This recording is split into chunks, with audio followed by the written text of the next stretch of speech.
Interstate RVer Show with your host, Interstate RVer. All right, folks, Interstate RVer here. Woo! Another cold one today here in Arkansas. Man, a little chilly. Woo! Got to make this quick because I'm sitting here in the Walmart parking lot and I've been here for several days, so we got to kind of keep incognito. All right, let's start off with some Dear Interstate. Dear Interstate. All right, let's get to letter number 1. Dear Interstate, is there any way to keep the spider webs out of my RV shower? Mark L., Billings, Montana. Well, Mark, actually there is something you could do. Take more showers. Number 2. Dear Interstate, watching your show last week made me so sick that I had to miss a day's work. My lawyer said if you don't pay me for the lost wages, he'll sue you. Bud G., Cincinnati, Ohio. Well, you know what, Bud? You could just talk to my attorneys. Here's the name of their law firm. Right. Number 3. Dear Interstate, my husband enjoys driving our RV while he wears my white dress. What should I tell him? Maggie J., San Francisco, California. Well, Maggie, all I could say is tell him he shouldn't wear a white dress after Labor Day. All right, that's the Dear Interstate. Let's get on to the next deal. The Interstate Way. All right, a lot of guys don't realize this, and maybe even a lot of girls too, that if you're going to be out on the road, one of the things you need how to do, one of the most basic things you need to learn how to do is how to sew. And I've been doing it since I was, 12 or 13 years old, since I had tents and had to sew tents. Now, of course, I'm not going to be able to do competition needlepoint, but I could do a little sewing. I'm fairly decent at it. I just got a little sewing kit here. I think these are like a couple of dollars, and this one I didn't pay anything for. I don't know. I won it at some deal. I don't know, bingo or something like that. I don't know what it was. But it's got all your little threads in there. It's got your scissors. Got your handy dandy little needle threader tool. When you get sewing, you'll find out what that is. And underneath here's the nice sharp needles and everything like that. Got a little thimble here to keep them from going in your finger, which I need to start using this more. But I can do things. I sew my socks. I sew like these right here. If there's not necessarily a rip, but maybe there's something needs to get attached to them, like Velcro to kind of keep them up a little bit. I sew straps. If straps come loose, I sew them with things like that. You'll do a lot of neat little projects that you'll need to sew, and it's better than just sitting there and throwing it away, or sitting there having something busted. So get you a sewing kit and learn how to sew and start taking care of those things and save some money. And that's the way you do it. So whether you're 108 or just born today, you're A-OK doing it the Interstate Way. Interstate RVer's News Update. All right.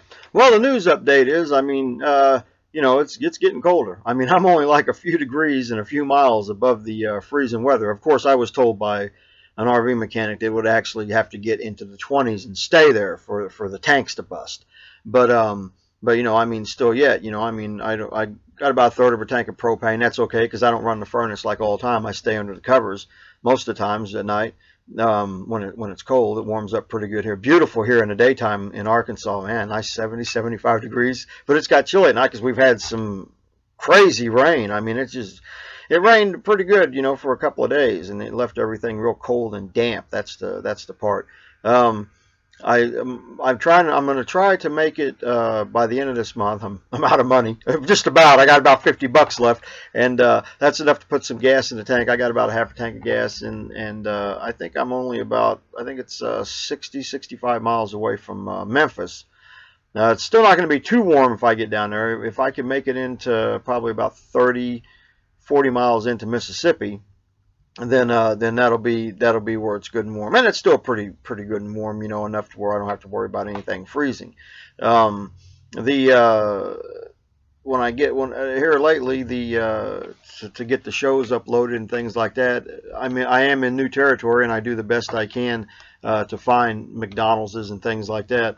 And but sometimes it's a little tough, and there's not a lot of pilots around. And I was used to using the pilot, internet. And but like I said, I'll be able to get the shows up as good as I can, and when I can, we'll try to get them on time.